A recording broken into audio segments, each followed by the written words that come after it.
Welcome to our video journey where we explore the fascinating world of pronunciation, unraveling the mysteries behind each word and its usage.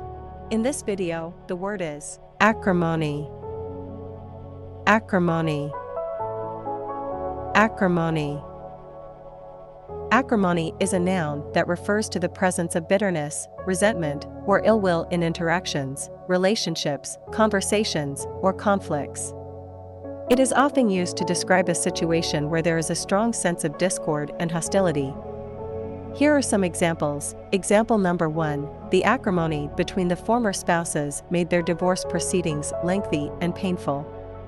Why acrimony is used in example number 1. Acrimony emphasizes the bitterness and hostility in the divorce proceedings. Example number 2. The acrimony between the two candidates was evident in their negative campaign ads.